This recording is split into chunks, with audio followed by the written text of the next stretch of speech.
As we prepare for takeoff, we'd like to acknowledge that the land we are situated on is traditional Treaty 6 territory and home of the Métis Nation of Alberta. This land has fostered generations of settlers, innovators, and newcomers. It is part of who we are and how we see the world around us, or well, below us. If you need to leave at any point during the flight, please refer to the exit on your top left. Later, we will open the doors at your bottom left for intermission, which will last 20 minutes. Think of it as a quick layover between flights. Lastly, in the case of an emergency, please exit through the doors on your bottom right. Oxygen masks will then drop from the ceiling. Our captain asks that all cellular devices are set to airplane mode, and we remind you that no photography or videography are permitted during the flight. We thank you for joining us on this momentous occasion, and if you enjoyed the show, please recommend this airline to friends and family. A reminder to fasten your seat belts as we prepare to depart on this year's production of the Drowsy Chaperone. Have a wonderful flight.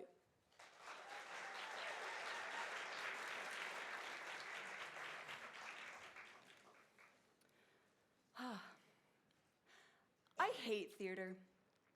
Well, it's just so disappointing, isn't it?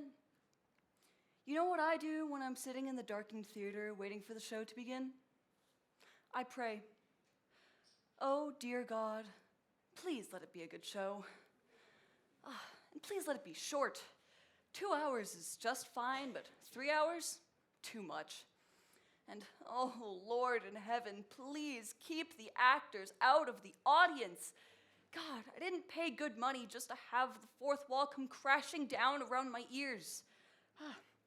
I just want a good story and a few good songs to take me away. I just want to be entertained. I mean, isn't that the point? Amen. You know, it used to be, sitting there in the dark, you'd think to yourself, my God, what have George and Ira Gershwin got for us tonight? Or, can Cole Porter pull it off again? Can you imagine? Now it's, please, Elton John, must we continue this charade? It used to be, sitting there in the dark, you knew that when the show began, you would be taken away to a world full of color and music and glamour. You'd think to yourself, my God, when are they going to bring up the lights? Oh, how times have changed. Hello, how are we today? I'm feeling a little blue myself. You know, a little anxious for no particular reason. A little sad that I should be feeling anxious at this age. A little self-conscious anxiety resulting in nonspecific sadness. A state that I call blue. So, when I'm feeling this way, blue, I like to listen to my music. So, I was going through my records. Yes, records. And I was about to put on my recording of Meredith Willson's The Music Man. But then I thought to myself, no, let's have ourselves a treat. Let's go back into the decadent world of the 1920s, when the champagne flowed while the caviar chilled, and the world was a party. For the wealthy, anyways. So, I dug about, and what did I find but Gable and Stein's The Drowsy Chaperone? Remember? Music by Julie Gable, lyrics by Sidney Stein. It's a 2-set recording, remastered from the original made in 1928. It even includes the entire original cast, including Beatrice Stockwell as the chaperone.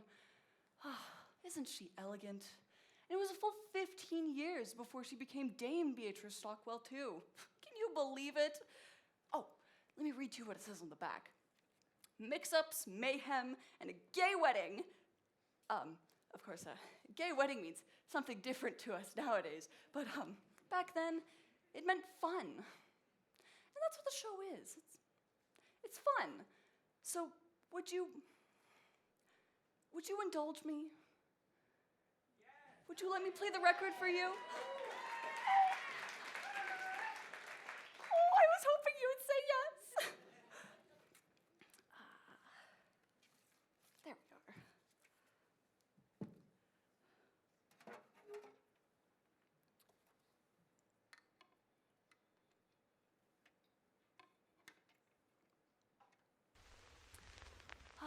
You hear that sound?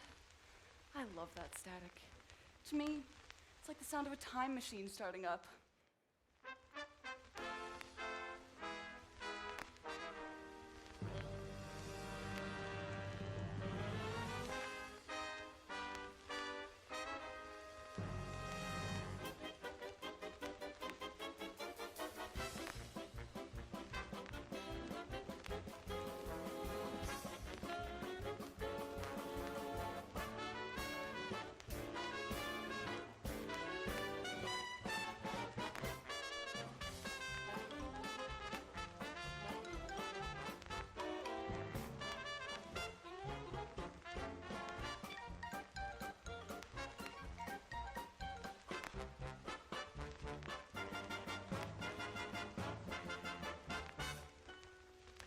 All right now, let's visualize.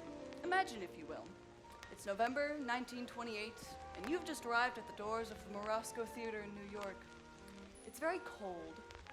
Remember when it used to be cold in November? Not anymore. November's the new August now. It's global warming. We're all doomed. Anyways, it's very cold and there's a heavy gray sleet falling from the sky. But you don't care, because you're going to see a Broadway show. Listen.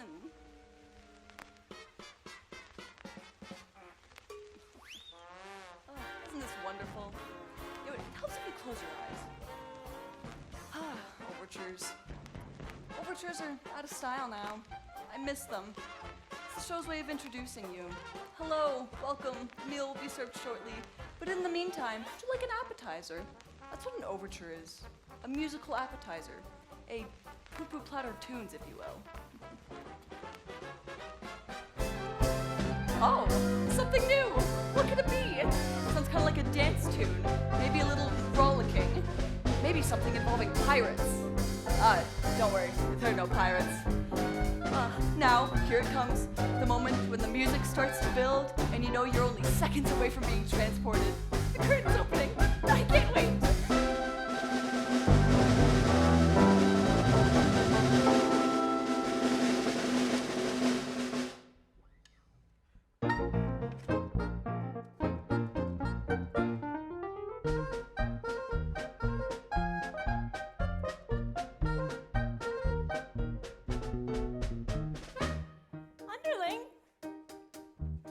Yes, madam. How do I look? You look radiant, Mrs. Tottendale. I do love this dress so, it never goes out of style. It's a miracle, madam. My dress, my fancy dress. I don't know why I'm wearing it, I must confess. My dress, I love my dress. Would someone tell me why I put it on? Yes, your dress, your fancy dress. 'Twas such a pleasure airing it, restitching and preparing it. God bless your dress, it's one fine dress, and I will tell you why you put it on. Wedding bells will ring, wedding bells will chime.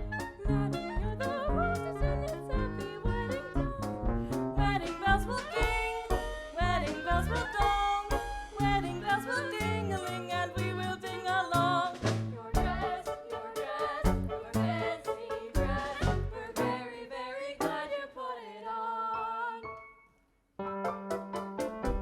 Wedding guests have come, wedding guests are here.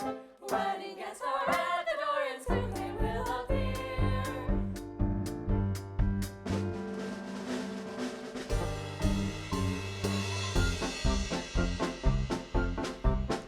I'm Robert, the bridegroom. I'm here to marry Janet, the star of Feldick's Follies, whom I love a lot.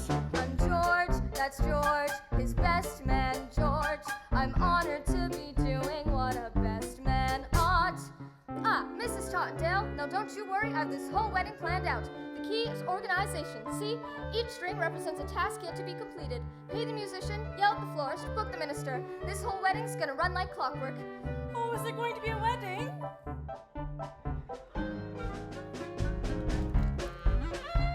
I'm Feldick, producer. I lost my leading lady. I've gotta stop this wedding or I might get shot. I'm kidding, just kidding. I came with Mr. Feldick. I'll be a leading lady if I get my shots. We're pastry chefs, we cross our heart, we're pastry chefs, no fakery. A bakery is what we've got. Aldolfo, my name it is Aldolfo. I am the king of romance, so I kiss a lot. Wedding bells will ring, wedding bells will chime. Wedding bells will celebrate a happy wedding time. Someone hasn't come, someone isn't here. Where's Janet Elder and when will she appear?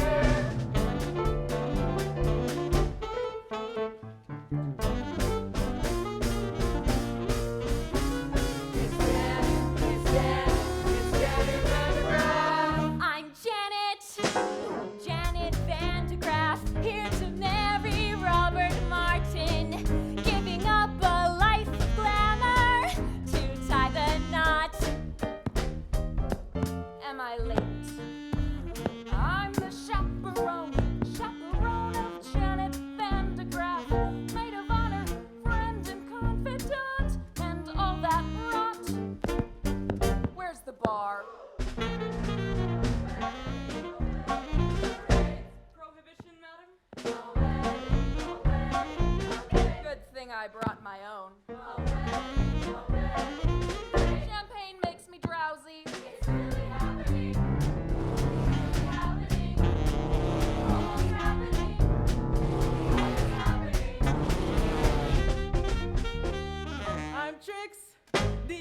aviatrix, queen of the sky. I circle through the stratus in my modern apparatus on tricks. Be aviatrix, I gotta fly. I'll see ya when they tie the knot.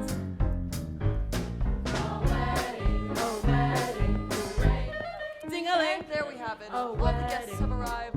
We have the bride giving up the stage for her love, her debonair bridegroom, a harried producer, jovial gangsters posing as pastry chefs, a flaky Corin, a Latin Lothario, and an aviatrix, what some people now call a lesbian. And of course, my favorite character, the drowsy chaperone. What more do you need for an evening's entertainment?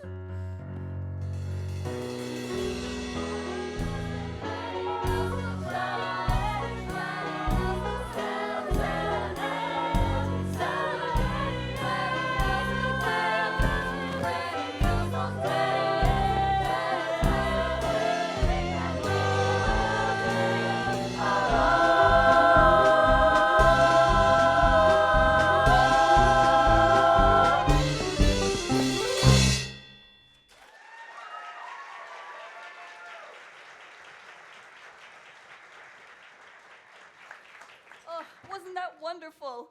And we will ding along. I don't even know what that means. All right, now, I'll try to lead you through this record as best I can. Don't worry, it won't be hard to follow. So, we start with a warm welcome from the love-struck groom. Well, I just wanted to thank you all for coming. I tell you, I must be some lucky fellow. Why, who'd thought that I, Robin Martin, would be marrying a glamorous showgirl, and that glamorous showgirl would be willing enough to give up a successful career for me, Robin Martin. Aww. Now, if it weren't for Prohibition, I'd say let's raise a glass. Here, here. To Miss Janet Van de Graaff, the most beautiful girl in the world. Absolutely not. Excuse me? The groom mustn't see his bride on the day of the wedding. It's bad luck. I hope you heard that, because that's the plot. Basically. Hang on for the ride. Breakfast will be served in the Arabian room. Say, it's a little early in the day to be drinking, isn't it? I don't understand the question.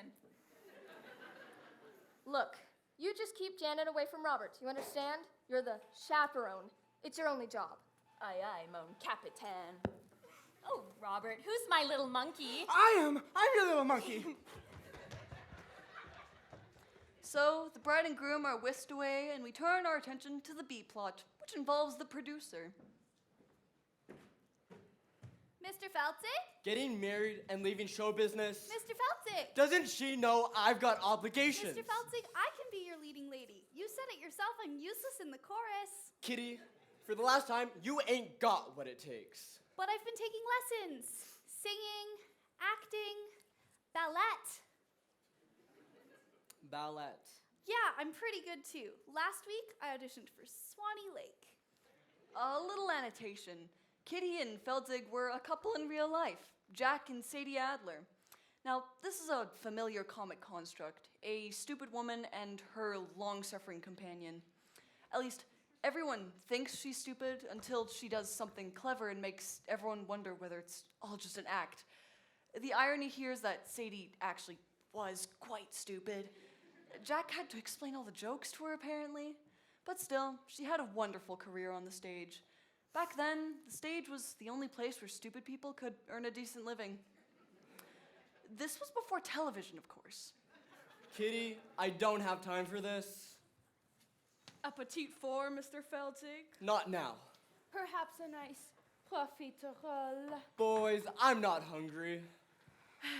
Then perhaps, I don't know, we could give you something else to chew on. Yeah, something that ain't food. What? Your confusion is to be expected.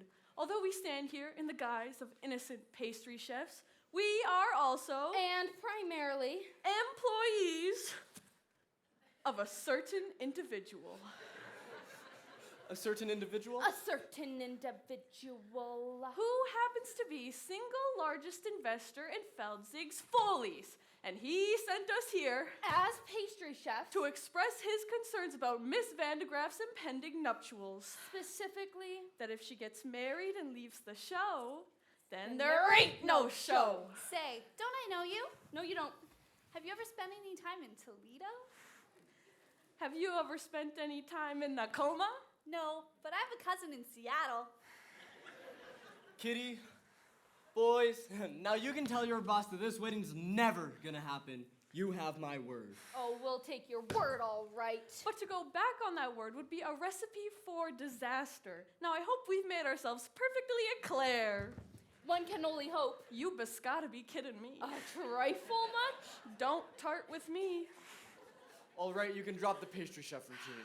Alas, we ganache. We're on the lamb. Lamb's an entree, you macaroon. The gangsters were played by interchangeable vaudeville duo, the Tall brothers, John and Peter Tall. They were born Abram and Mendel Mosloskowicz, but were renamed at Ellis Island by a sarcastic immigration official. They're an early example of the typical Broadway gangster, full of wordplay and stylized movements. Not very intimidating. Well, unless dancers intimidate you, which they do to me, but for reasons that would not be appropriate to the situation. We'll leave the matter in your hands, Mr. Feldig. But in the meantime, feel free to browse the dessert carousel. Oh, try the Toledo surprise. It's to die for.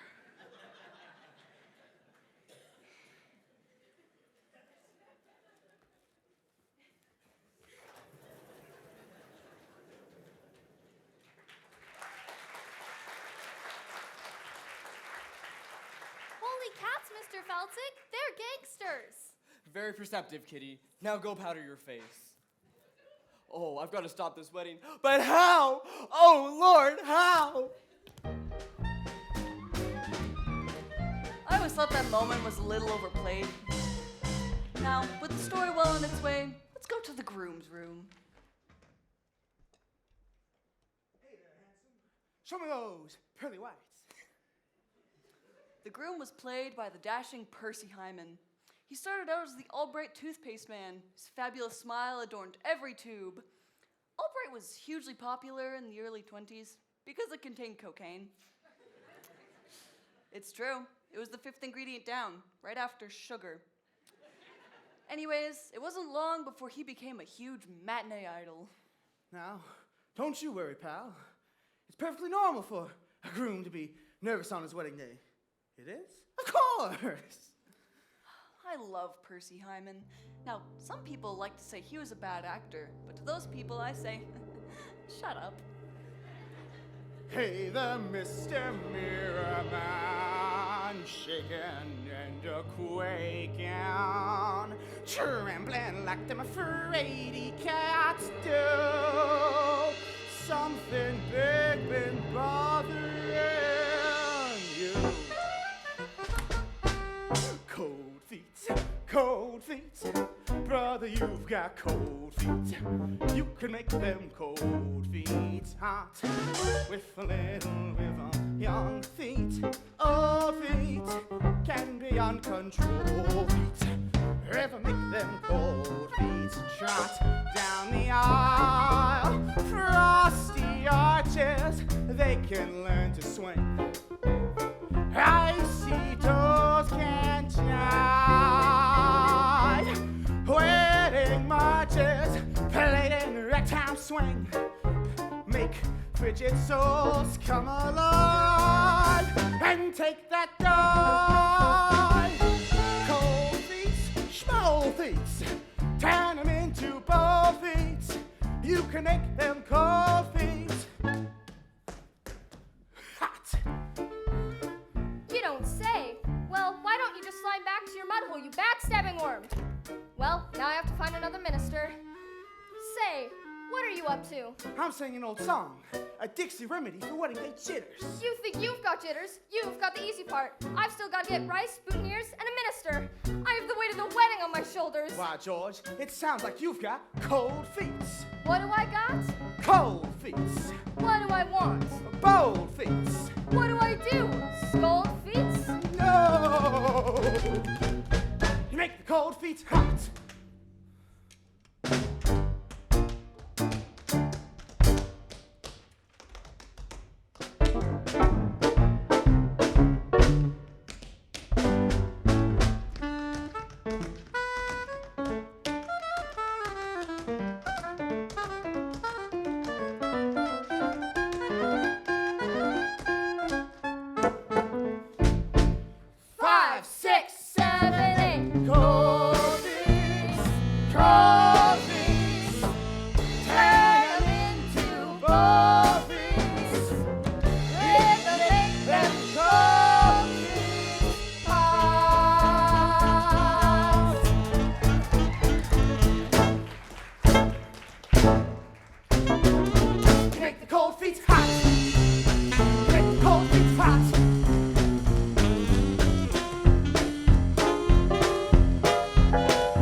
Jesse Hyman was a wonderful performer.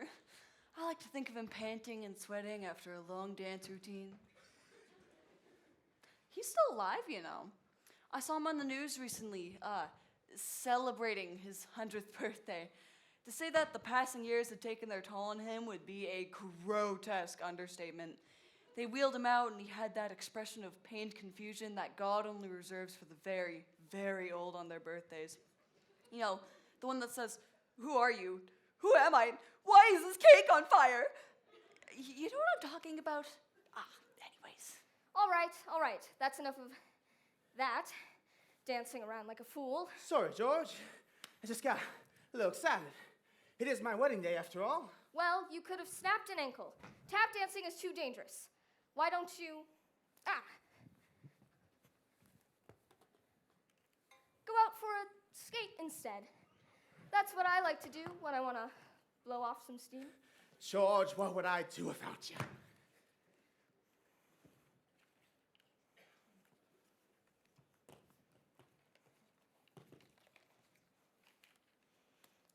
Wait a minute. What was I thinking? Oh, no. You're not going out like that, my friend. You might see Janet. Here. Put on this blindfold. George, you think of everything.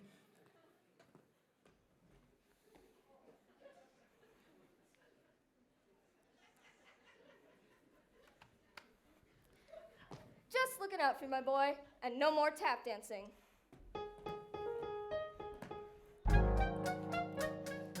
When bells will ring, when bells will chime, wedding bells will celebrate. Just ignore it. It does this occasionally. It rings. It'll stop soon. Just ignore it. What do you want? Hello, you have reached my answering machine. Leave a short message after the tone, and I'll call you back at my convenience. Well, that's it. The moment's ruined. Oh, it's like a cell phone going off in a theater. God, I hate that. Hello, what are you doing? Oh, I'm at the theater ruining the moment. How about you? Oh, I couldn't get out tonight, so I thought I'd ruin the moment by proxy. Sorry. Let's just shake that off. Let's go back in our minds to 1928. They didn't have cell phones back then, but I'm sure they still had something for the ruining of moments. Bugles or something. I don't know. Happy wedding time.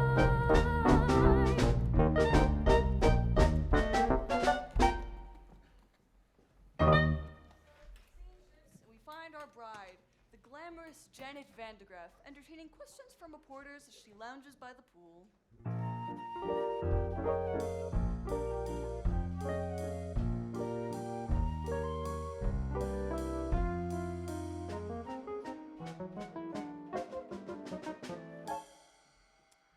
Miss Vandegraff, is it true that you're giving up a successful career to marry a man you hardly know? Yes. Robert and I met on the Lido deck of the Ile-de-France.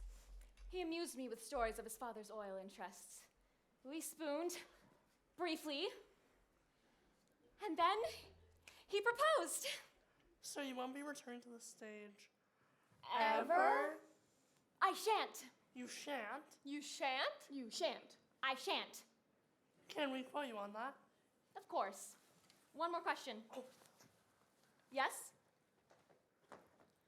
Why in the world would anyone put olives in a Gibson? I've got a question. How can you give up the footlights when you know very well that there's grease paint in your veins? Victor, please. Oh, Janet, I'm begging you. Dump the mug. Stay with the follies. I'll do anything. Oh, fine. I'll even put your name above mine on the marquee.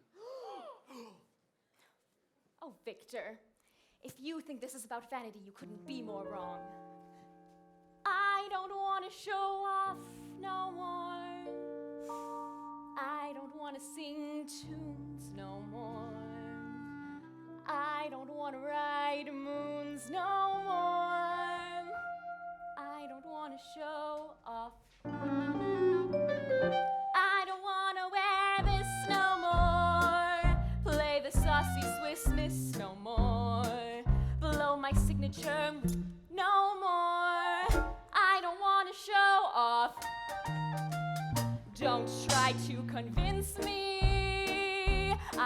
made up my mind,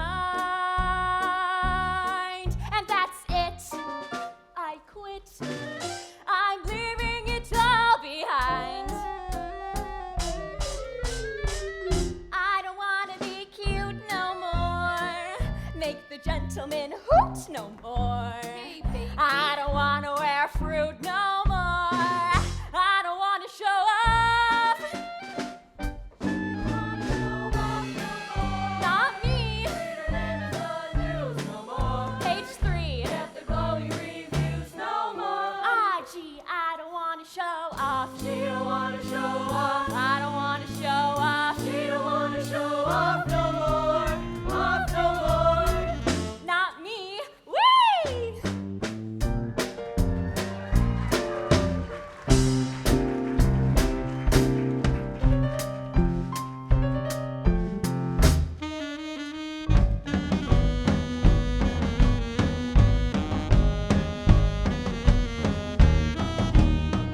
I don't want to show off.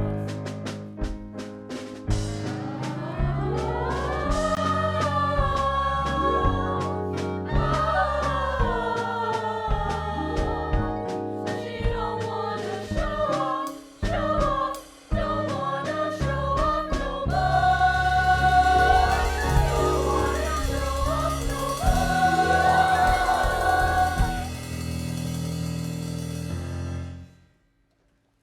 Please, no more attention. I've counted to 10, and I'm through. Farewell, adieu. You'll never see this. Farewell, you'll never see this. Never see this. Never see that. Never see these again. I don't want to change keys no more. I don't want to strip tease no more. I don't want to say cheese no more. I don't care if you scoff. I don't want to be cheered no more. Praised no more. Grabbed no more. Touched no more. Loved no more. I don't want to show off. I don't want to show off. I don't want to show off. I don't want to show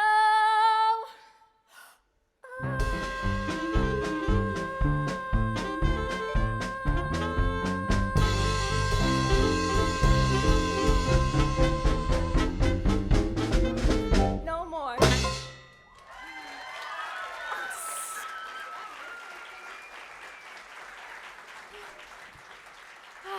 Mr. Feldzig, it's painfully obvious that Miss Vandegraff has no desire to continue a life on the stage. Can't you see that it's killing her soul?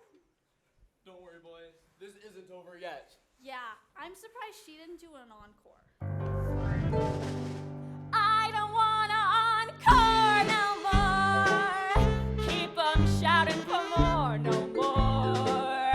I disappear through the floor, no more. I don't want to show.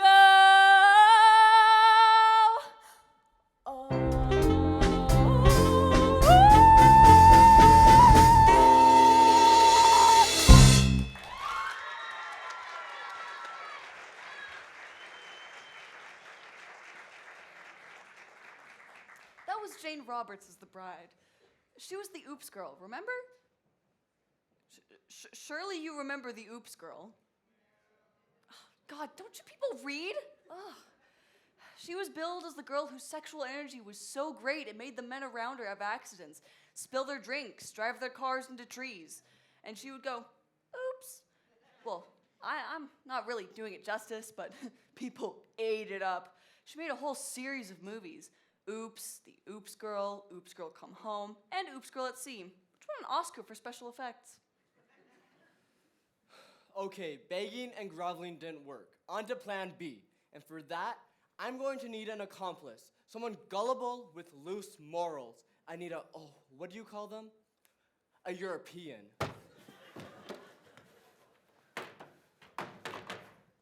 La la la la la.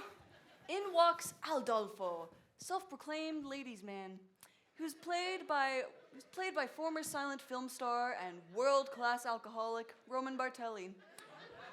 He was the one who later drank himself to death in his chateau in Nice, remember? And it was 5 days before they found his body, and by then it had been partially consumed by his poodles.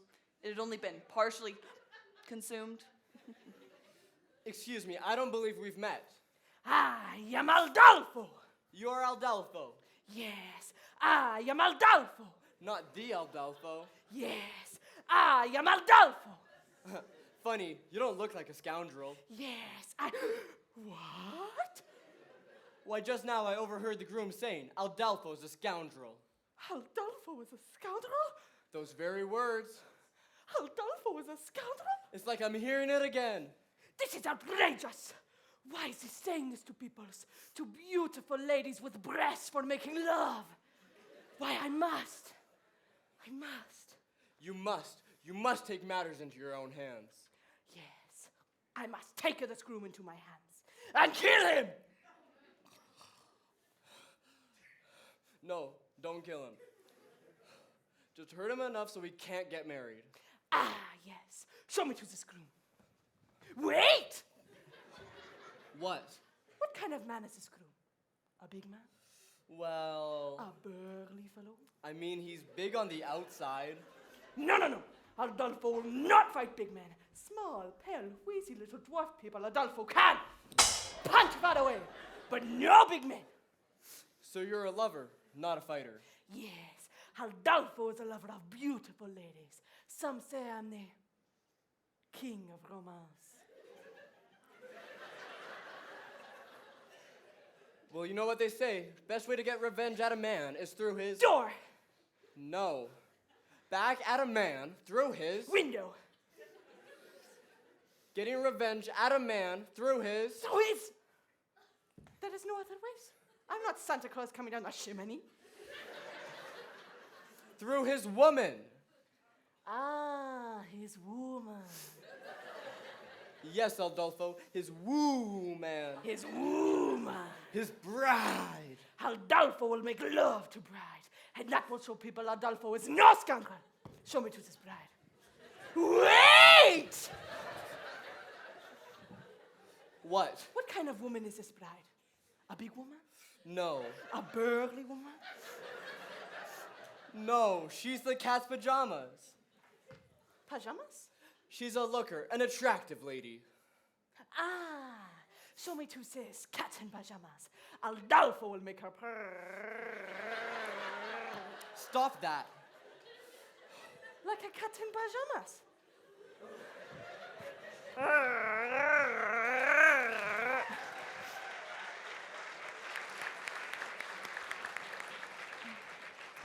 Roman Bartelli, chewing the scenery. You certainly couldn't get away with a performance like that nowadays, now could you? Modern contemporary audiences are too sophisticated to enjoy broad racial stereotypes on the stage. So we've banished them to Disney. Let the children sort it out.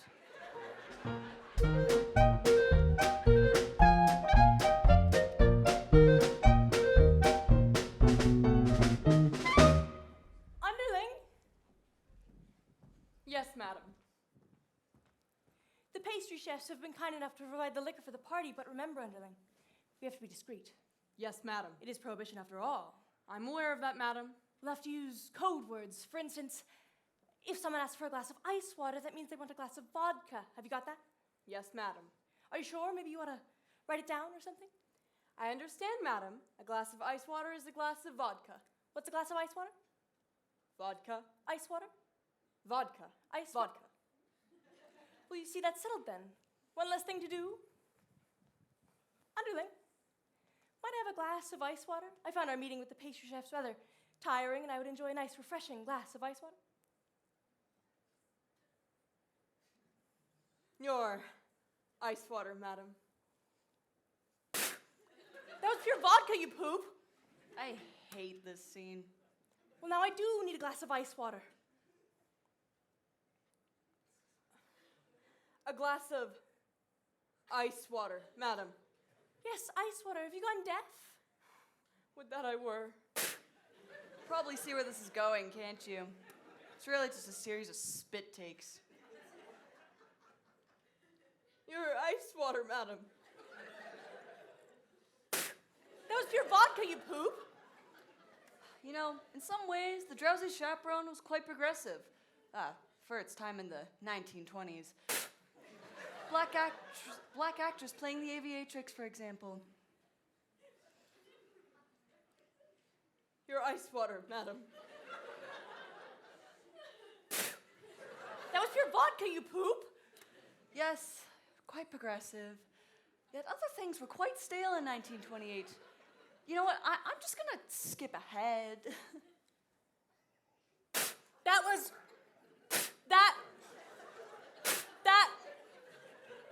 Poop! Where are you going? To find some lime juice, madam. Lime juice, for heaven's sakes, why? I'm going to wring out my eyebrows and make myself a gimlet.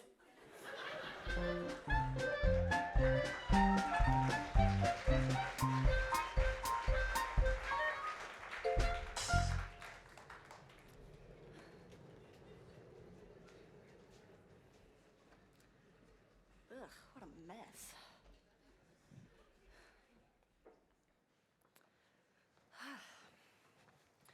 Now, you're probably wondering to yourself, what was that routine doing in the show? Well, it's quite simple, really. There's a song coming up, and they needed something to allow for the set change. It's mechanics. It's like pornography. Let me explain what I meant by that. See, in pornography, the story is simplistic. How do I pay for this pizza being a classic example? My point is, as in a musical, the story only exists to connect the larger, more engaging production numbers. What? Well, what kind of society do we live in if I can't make the comparison between musical theater and pornography?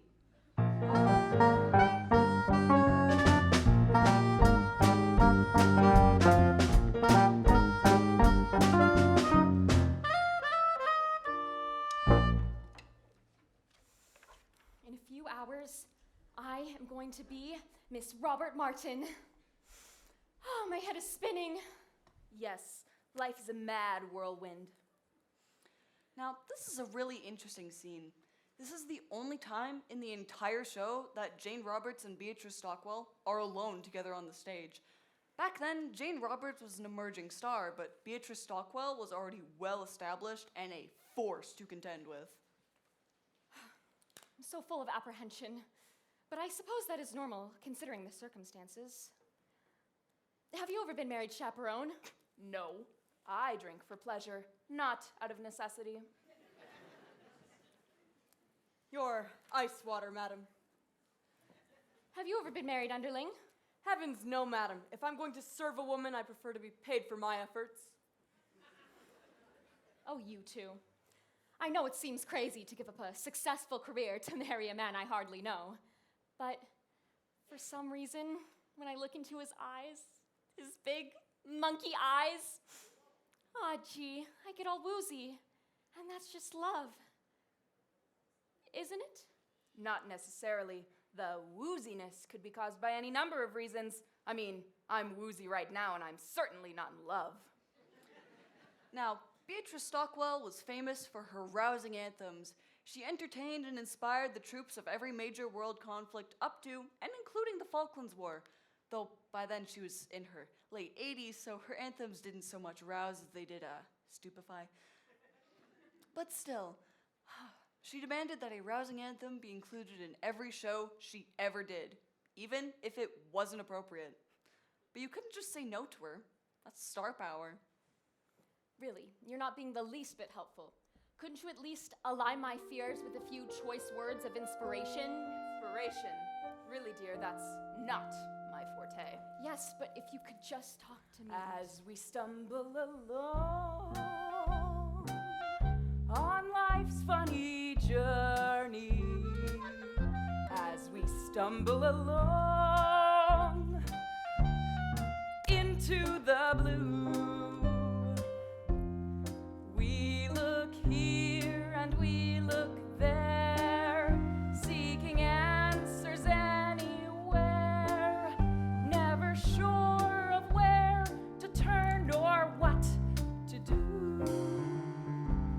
Still we bumble our way through life's crazy labyrinth, barely knowing left from right, nor right from wrong. And the best that we can do is hope a bluebird will sing his song as we stumble along. Well, that was quite nice, chaperone. But I don't see how this pertains to my situation. Let me explain. Oh, really? That's not necessary. You don't need to keep singing. It's a dismal little world in which we live. It can bore you till you've nothing left to give. 7 overrated wonders, 7 underwhelming seas, 6 excruciating continents, Antarctica. Oh, please. Still, you mustn't let it lick you. This planet, oh so bland. Keep your eyeball on the highball in your hand. As we stumble along, cross life's crowded dance floor, as we push and we shove, we live and we learn.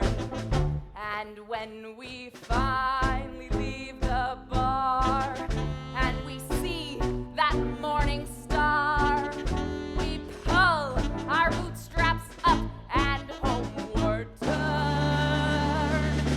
Then we stumble away through dawn's blinding sunbeams, never knowing right from right nor left from wrong.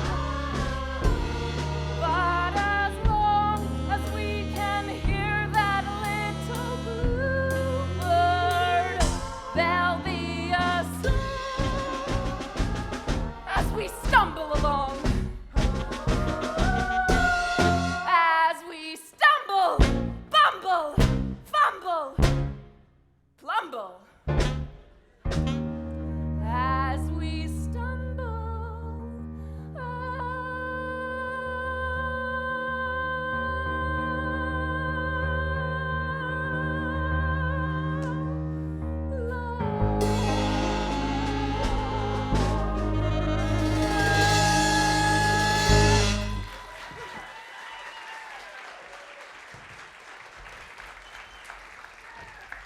Oh, God, don't you just love her? Basically, she sings a rousing anthem about alcoholism. But that's what I love about her. She just does her own thing when she wants, regardless of the needs and concerns of others. My mother was like that.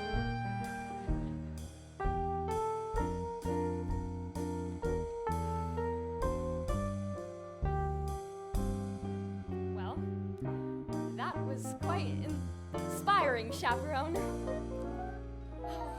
But I'm still conflicted. Oh, please, just tell me, is Robert the man for me?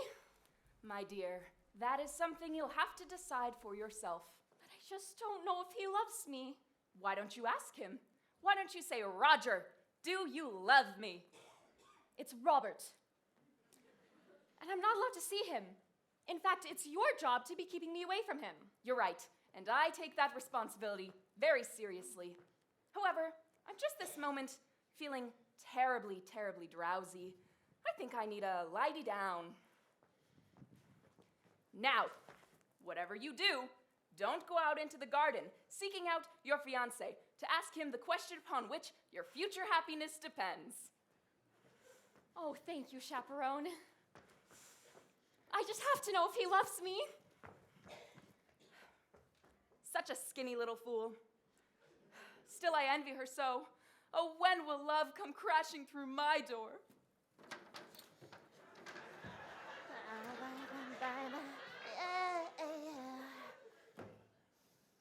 walks Aldolfo, come to seduce the bride. Ah, Yamaldolfo! Try not to think of the poodles while you're listening to this part. Ah, Yamaldolfo! And you are bride. No, I am not. But this is bridal suite. You are only one here. Therefore, you must be bride. Interesting argument. However, I'm afraid you are a moron. What? Me? No, bride. Perhaps I can take a message. Ah, yes, very good. Dear Van de Graaf bride, I must make love to you and transport you to the place of ecstasy. Sooner is better. Signed, Aldolfo, King of Romance. Well, you saw through my little ruse. You found me out. Ah, so you are bride. Apparently, yes. Take me, Aldolface. No, not Aldolface. Aldolfo. You must remember my name from when we are making love and you are screaming. You must say the right name or it will spoil everything. How can I make you remember?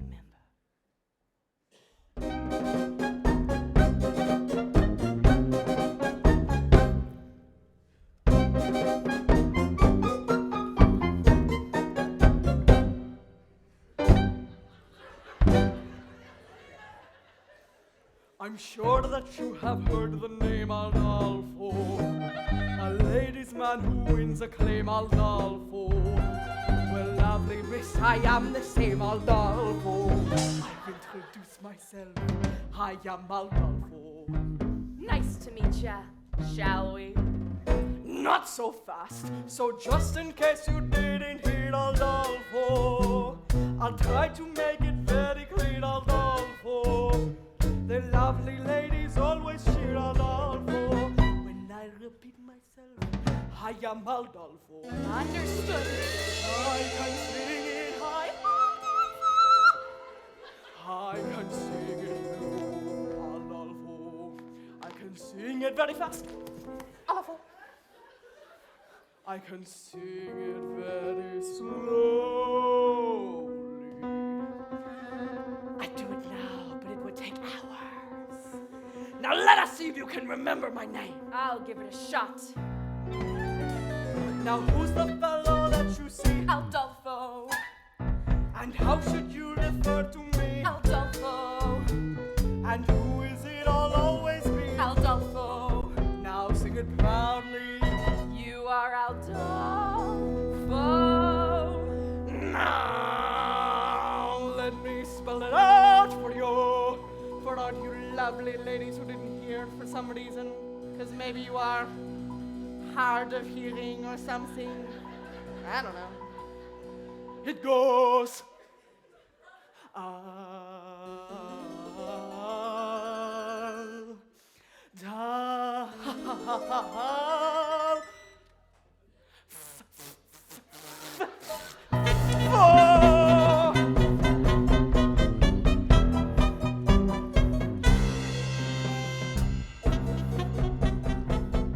I am Aldolfo. Aldolfo!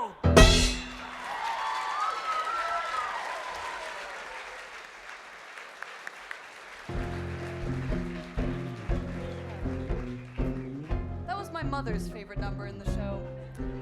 I'm pretty sure it was her secret fantasy to be swept off her feet by a Latin lover. A real Latin lover. Not a buffoon. But that's what musicals are all about, aren't they? Romantic fantasy. Falling in love at the drop of a hat. Spontaneous tangoing. Suddenly finding yourself in an insanely romantic setting.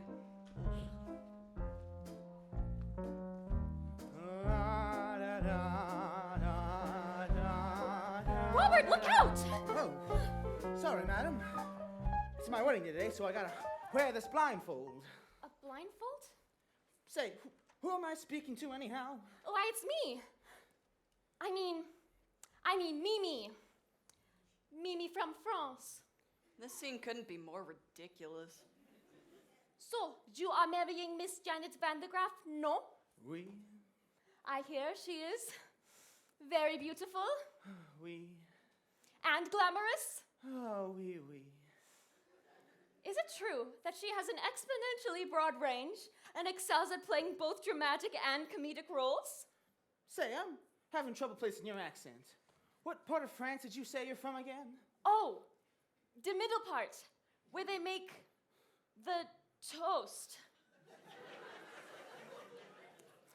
Anyways, you were telling me about your, how do you say it in English?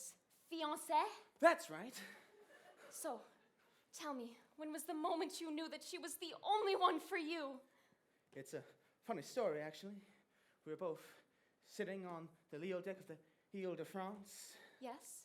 I was amusing her with stories of my father's oil interests. And then what happened? And I looked into her eyes, her big, glamorous eyes, and I felt all woozy. And then you fell. And then you fell? Yes, right on my keister. And I said, well, I guess I must not have my sea legs yet. But we haven't left the dock. That's what she said. And then, oh, I knew it must have been love. And then you said, And then I said, there was a time I could stop on a dime. Forbearance was one of my talents. But since you've been around, I can't hold my ground.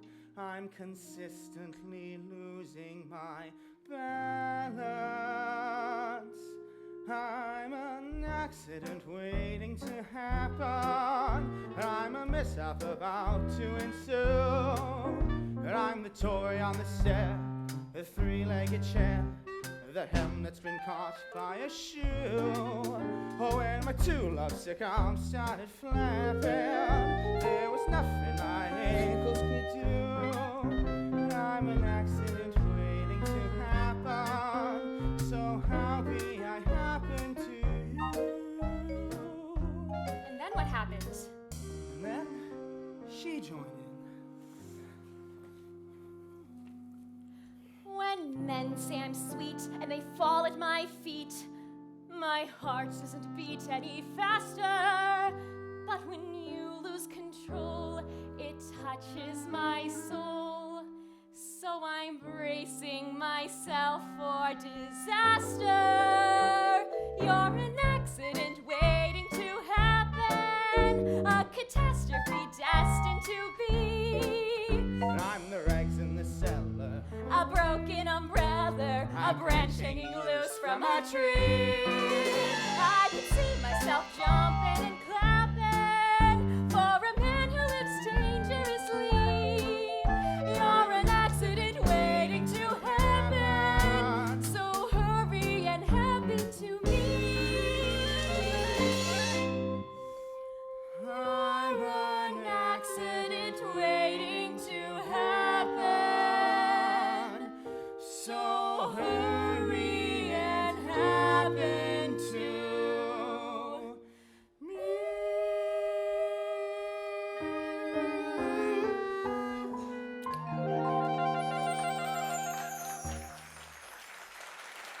Wait a minute! You kissed a strange French girl on your wedding day! oh God, what have I done? Wait!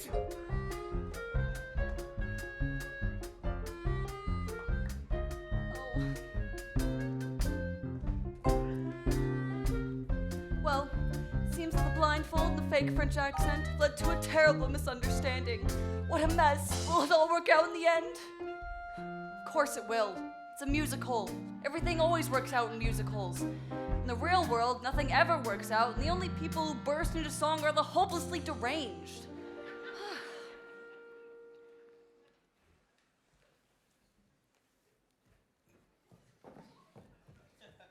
Mr. Feltze?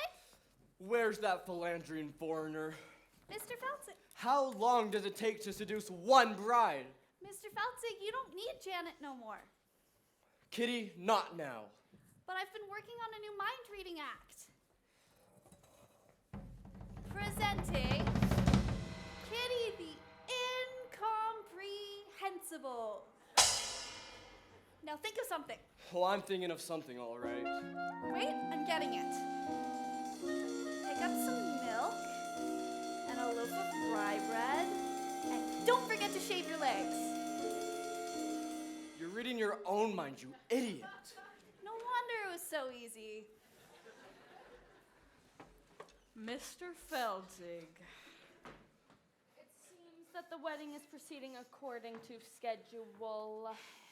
Now I think it's time you received your just desserts. What do you think, partner? Should we whip up something special for Mr. Feldzig? Yeah. How about a Toledo surprise? An inspired choice. Come on. We'll share the recipe with ya. First, you chop the nuts. Then you pound the dough. Then you bake it up nice and slow. Then you've got your Toledo surprise. Could you run that by me one more time? It's a very, very simple recipe, Mr. Feldzig. First, you chop the nuts. Then you pound the dough. Then you bake it up nice and slow. Then you've got your Toledo surprise. Say, why don't we give them a little taste? All right. Hold it. What style, what grace, what rhythm. Unclench those fists. Now shake them. Now run that by me one more time. Da-da-da-da-da-da. Chop the nuts, pound the dough, bake it up Run. nice and slow. Then you got a Toledo surprise. Now sell it. Pick the peach, peel the skin, mush it up, throw it in. That's a tasty Toledo surprise. First you beat it up, then you sweet it up. When you heat it up, if it tries to rise, don't let it, it's a snap. Try it, folks. Whip your whites, split your yolks, then you got a Splendido Toledo surprise. You boys are naturals. Honest? Keep it up and I'll work on the contract. Hey! A 5, 6, 7, 8. Mr. Feldzig, what's going on here? Toledo surprise. Kitty, I'm developing a new act. You mean you're putting gangsters in the show and you won't put me in? They're not even in the union. You've got it all wrong. This new act is for you, Kitty. And these boys, they're your backup dancers. Backup dancers? Holy cats! What that hot Toledo does to my libido. Good, yes indeed, sugary yum yum. Surprise! Squeeze the cream, taste the pan, lick the spoon, flip the flan, makes you bust your tuxedo. Toledo surprise! Wait! Wait! Adolfo, he make announcement. Wedding is off. What?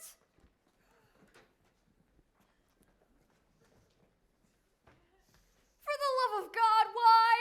Adolfo has made love to bride. That's not the bride, you idiot. That's the chaperone. What? The wedding is on. The wedding is off. What? Robert kissed a French girl.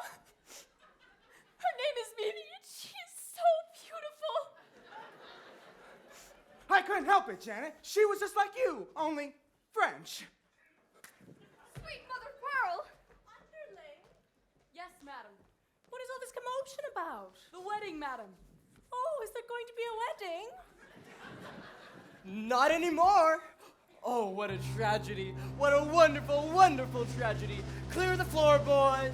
I'll show you how it's done.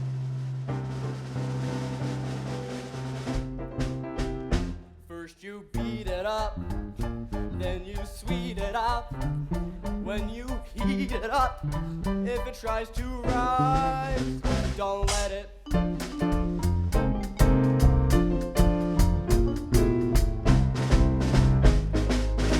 Toledo surprise.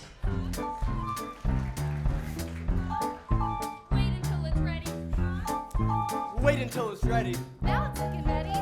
You've got it! Makes me shake. This dessert takes the cake.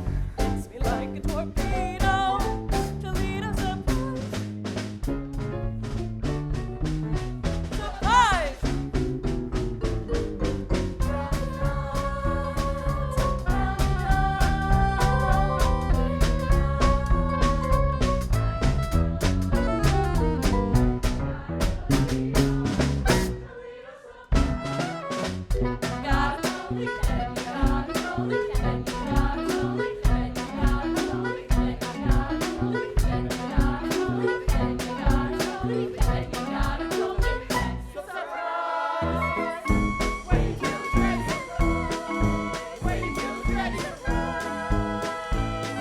That's a tasty Toledo surprise!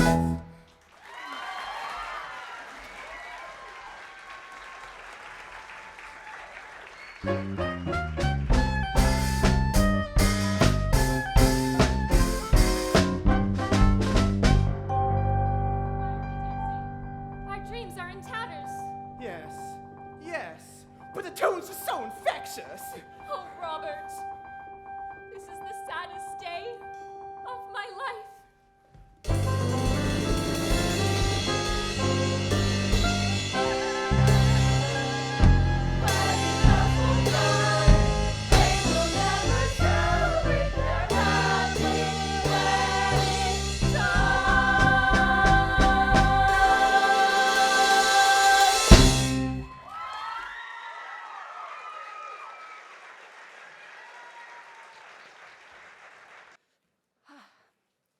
And that's that. We're back from the intermission. Do you dislike them as much as I do? I really don't like intermissions. They ruin the magic, you know? They yank you back into reality. 1 second, you're lost in a world full of music and romance, and then the next, bang, you're surrounded by tourists, crinkling candy wrappers, and nattering about the lack of women's restrooms. It's cruel. There we are.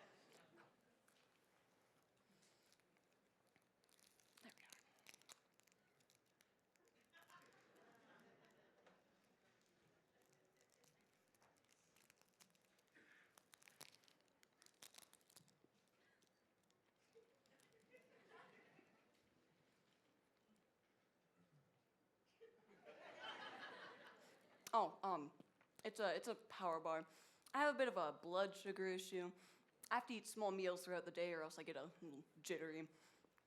I know it's rude, but you wouldn't like the alternative. Believe you me. Believe you me. You know, there was this one time I had an event to go to. Don't quite remember what it was. It wasn't until 4 in the afternoon, and I forgot to eat breakfast. Boy, that was not a fun day.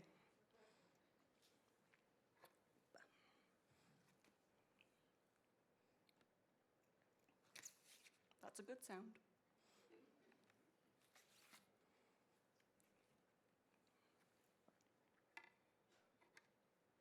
Now I remember what it was. It was my wedding day. Oh, God, how could I forget something like that? I do. Are you surprised that I was married? Well, there you go. You shouldn't go assuming things about people now, should you? I'm a very complicated person. Now, Act 2 of The Drowsy Chaperone begins with this. A haunting lament from the very depressed bride. She sings this bathed in the pale blue light of a sympathetic moon, which is ridiculous because it's the middle of the day. Now, while you're listening to this, try to ignore the lyrics. I know it'll be hard, but just block them out. They're not the best, but the tune is beautiful and it truly communicates the bride's state of mind. Just ignore the lyrics. I put a monkey on a pedestal and tried to make that monkey stay. And he did for a time, but he needed to climb and with other monkeys play. Far away, he left his jacket on that pedestal beside his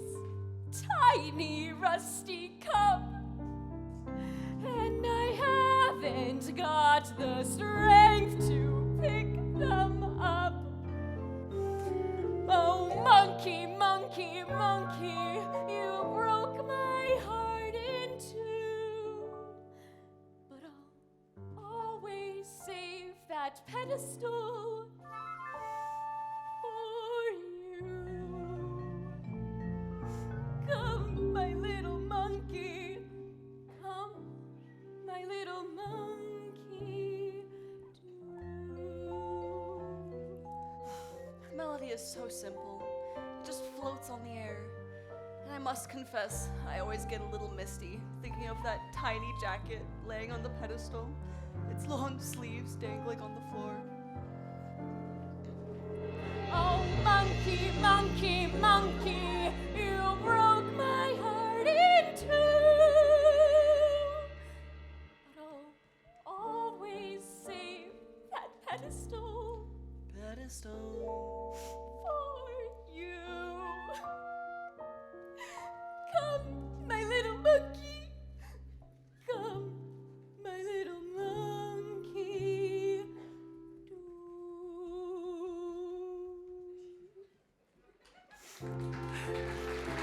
Okay, here we go.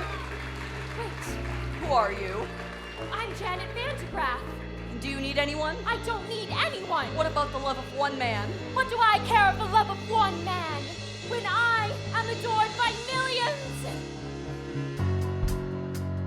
Do I need to be so gloomy? No, no, no. I could rule the world if so I chose. Sigmund Freud sends flowers to me every show. Gertrude Stein handed me a rose. Now she really lets go. I'm Janet Vandegraff. Ain't no nail that I can't hammer. Why give up a life of glamour? Life of glamour, life of glamour. No!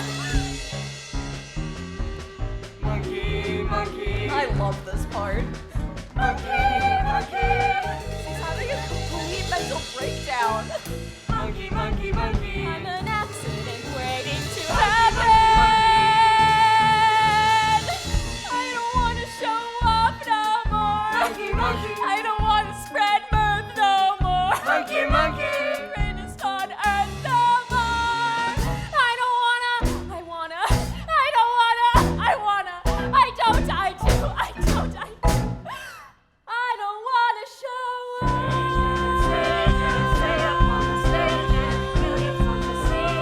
and I think sure, Janet, the future is secure. Janet, millions will do just fine. Any future I could ever care to shape includes just 1 2-time in cad who drives me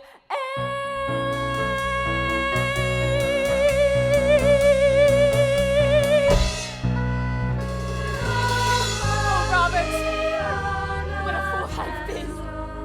A hapless fool. I know now that I love you.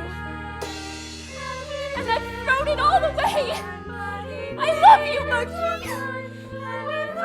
But is love enough? Is love ever enough?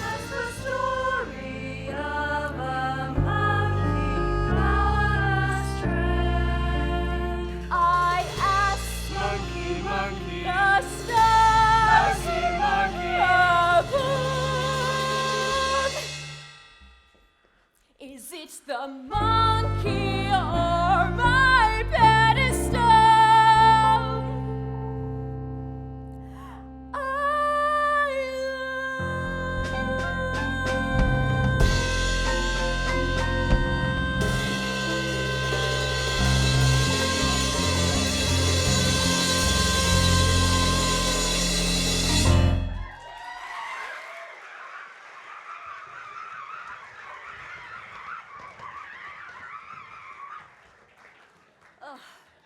Don't you just love that number? It has a little bit of everything.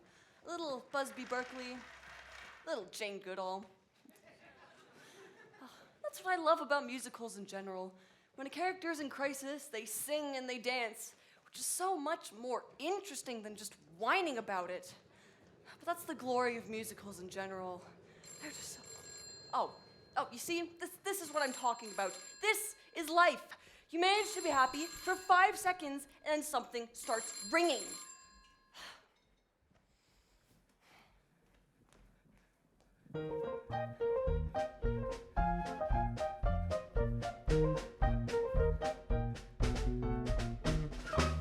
What a beautiful day for a wedding. Shall I have the pews removed now, or would you prefer I wait until morning? All right, now, I'm going to stop this here because I don't want this number interrupted by a ringing telephone. Here, we have 2 vaudeville performers who have slipped through the cracks of time. They are Noel Fitzpatrick and Ukulele Lil. I don't know anything about them. I suppose Ukulele Lil, well, played the ukulele, but she doesn't in this show.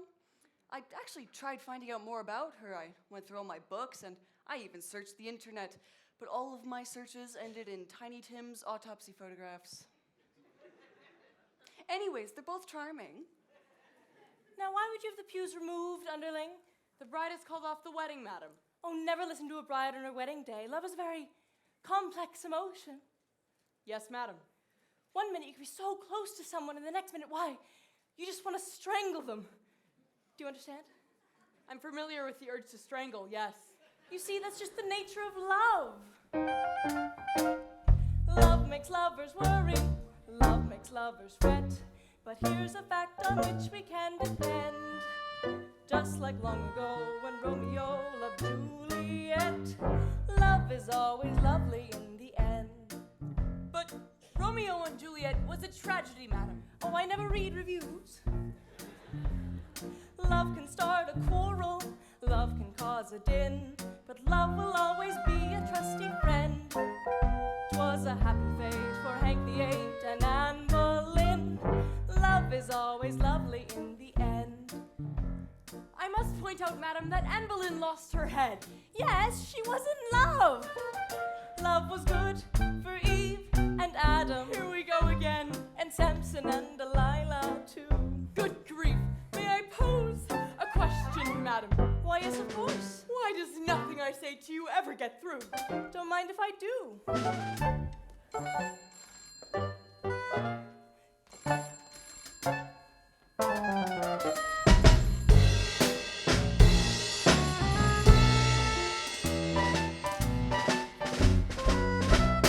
Love is always lovely in the end. Love sneaks up behind you, love drops from above, but love would never consciously offend. Love has certainly been kind to me, and my true love. Love is always lovely in the end. But your late husband was a brute. I don't mean him, you silly coot. Oh, madam. Love is always lovely, lovely, lovely, lovely. Love is always lovely in the end. Love is always lovely in the end.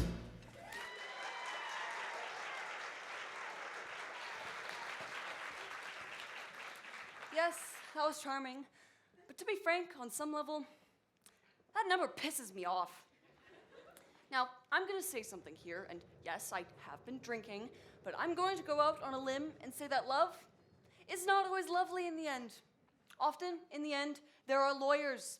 And another thing, surely someone was aware of the awkward sexual connotation of that title, Love is Always Lovely in the End? I mean, is it just me? My point is, that number is naive and irresponsibly so. Sorry, I just thought I'd say that for the benefit of the young people. I won't interrupt anymore. Oh, there's a part coming up that I have been obsessed with. Oh, there you are, chaperone. I'm in a terrible state. You certainly are. You can't go to the wedding dressed like that. Oh, you poor dear. Haven't you heard? The wedding's been called off. Not your wedding, mine. Oh, that reminds me. Might I borrow your veil? But you're getting married, but to whom? Oh, baby, yeah, yeah. Ah, beautiful lady with baffled expression. You're marrying Aldolfo? I know it's surprising, but when I look into his eyes, his big, clumsy eyes, well, I get all drowsy. And that's just love, isn't it? Yes, dear, that is love. Help me. There you are. All right, I'm gonna put my cards out on the table. I got a weak heart, can't take the pressure. Now, if this goes on any longer, the old ticker's gonna give out. So please, tell me, is there going to be a wedding or not? Yes. Thank the good Lord in heaven. Aldolfo and the chaperone are getting married. What? Oh, there you are. We have wonderful news. There's going to be a wedding. We know. You know? Yes, we just heard. But who told you? I did. But how did you know? What difference does it make? Mrs. Tondale and I are to be married in the garden at 7:30 this evening. What? What? Oh, yes. Well, congratulations to everyone. Say, what kind of cockamamie wedding is this? Everyone's getting married except the bride and groom. There you are. Aw, Janet, I've been looking everywhere for you. Hello, Mr. Martin. Please don't be that way. Can't you find it in your heart to marry me? George has gone through all this trouble and, well, I do love you. More than I can say. But you kissed another woman. Yes, and I just can't understand it, but wow, when I was kissing that French girl, wow, it was just like kissing you. Oh, Robert. You were kissing me. Wait! You mean you're Mimi? Well, that French accent was remarkably accurate. Why, thank you.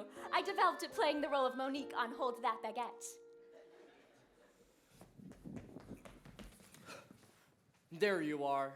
Now before you do anything, think about this.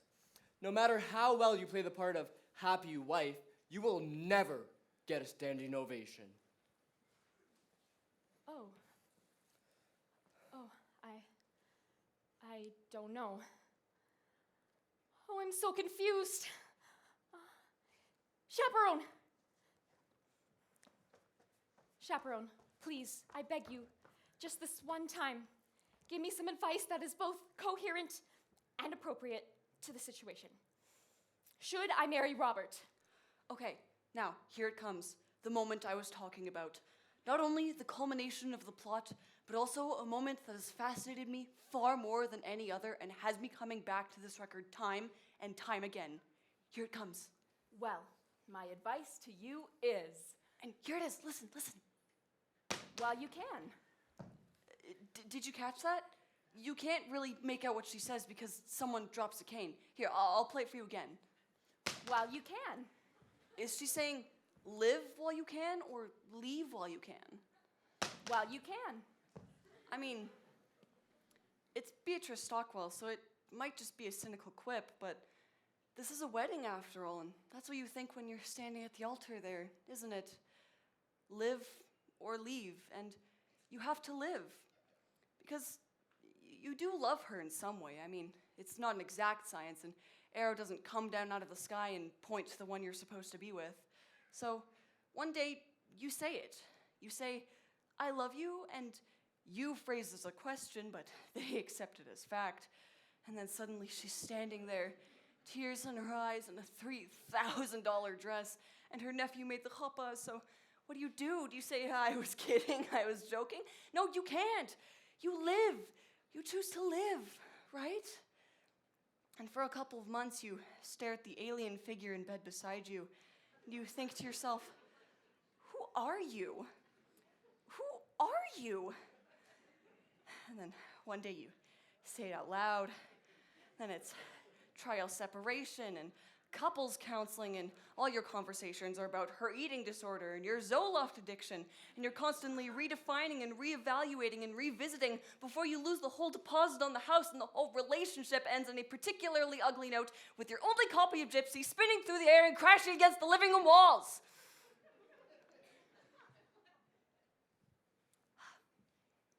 But still, in a larger sense, in a broader sense. It's better to have lived than to have left, right? Well, you can. No idea how many times I've listened to that. Oh, chaperone, you certainly have a way with words. Robert, my answer is yes. I will marry you. Wonderful, wonderful. Well, Mr. Feldzig, it seems like this wedding is a done deal. Now you're in truffle. And there's muffin you can do about it.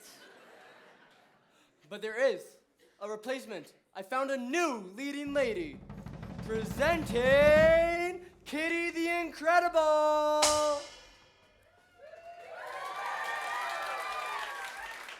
Okay, Kitty, now read my mind. My mind. Kitty, will you marry me?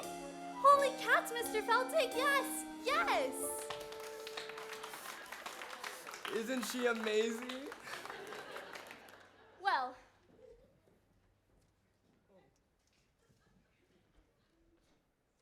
what are you waiting for? You ladies go put on your frillies. We'll all get married in one big clump. That's how they do it in Utah. It's true. George, I don't know how you did it. 4 weddings in one day? I guess you're everyone's best man now, George. I am? Of course. Why wouldn't you be, George? You're always be my best man. I guess you're okay. Hooray for George! Hooray! He's George, that's George, the best man, George. I'm honored to be doing what a best man ought. He's basking in the glory of a fight well fought. Wedding bells will ring, wedding bells will chime, wedding bells will Celebrate a happy wedding time.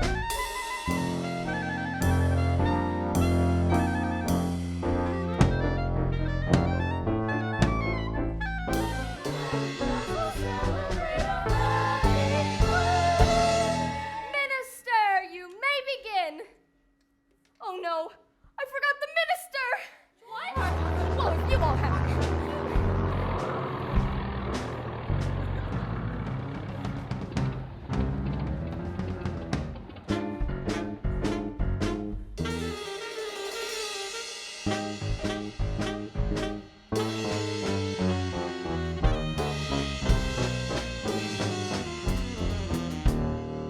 Who the hell are you? I'm Trix, the aviatrix, queen of the sky. To Rio I was wedding when my engine needed mending. I'll fix my navigatrix, and then I'll fly and let you lovebirds tie the knot. So sorry to crash the party, folks, but we'll have this fixed in 2 shakes, and then we'll be off to Rio for Carnival.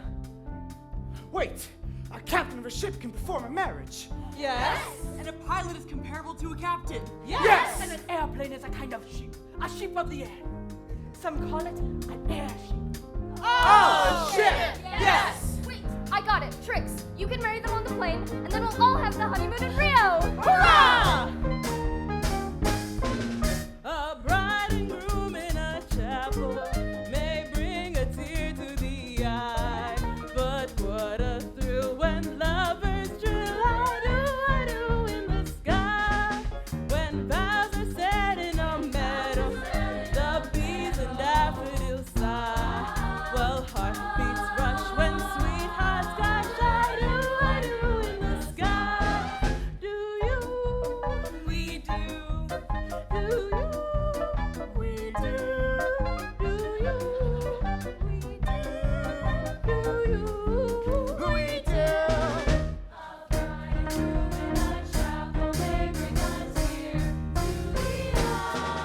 With rainbows bending before us and clouds meandering by, one can't restrain that sweet refrain. I do in the sky.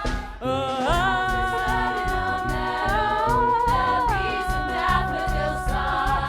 while heartbeats rush when sweethearts gush. I do in the sky. I do in the sky.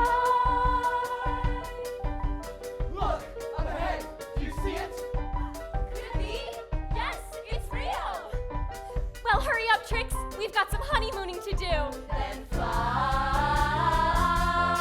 then fly, then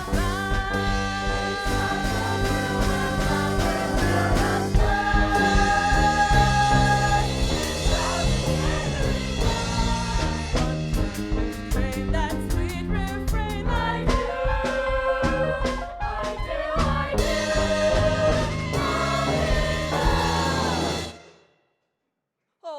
Oh no. Oh, I can't believe it. Okay. Everybody, stay calm. This happens occasionally. It's a horrible old apartment with terrible wiring. Just concentrate. Just keep the show alive in your minds. Don't talk to anyone. Don't let yourselves be distracted. I'll find the fuse box. Everybody be quiet. It's the super. Oh God. Okay. Hi. Hello. Your lights are out. Yeah. Yeah, we had to shut the power off because we're replacing the breaker panel in the basement. Oh yeah. So we replaced it, but when we turned the power off, the brakes and all the apartments tripped. Oh yeah. Okay. That's what happens. It's normal. Yeah. Yeah. So I gotta reset your breakers. Now? It'll only take a second. Oh. All right. Because I tried calling you earlier before, but there was no answer. Oh, I've been having a problem with the phone. Here we go.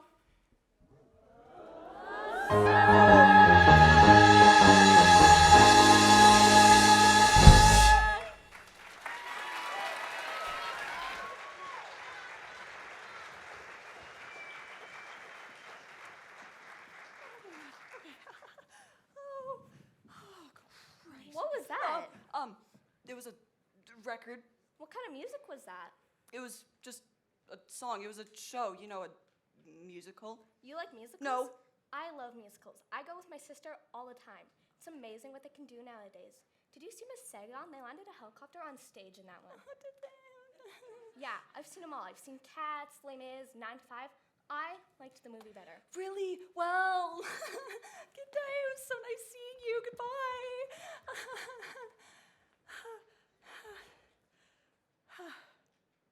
Well, that's it. One note away from the end of the show, and the whole thing's ruined. I should just start it from the beginning again. No, I can't do that, can I? Oh, it's so frustrating. You have to understand. I love this show so much. I've never even seen it. My mother gave me the record. It was just before my father left us, too. Oh, he didn't leave because of the record, although I'm sure it didn't help matters. Look, I know it's not a perfect show. The spit take scene is weak, and the monkey motif is labored, but none of that matters. It does what a musical is supposed to do. It leaves you with a little tune to carry within your head, a little something to help with the dreary horrors of the real world, a little something for when you're feeling blue, you know? As we stumble along on life's funny journey, as we stumble along into the blue, we look here and we look there, seeking answers anywhere, never sure of where to turn or what to do. I'm an accident waiting to happen. Still we bumble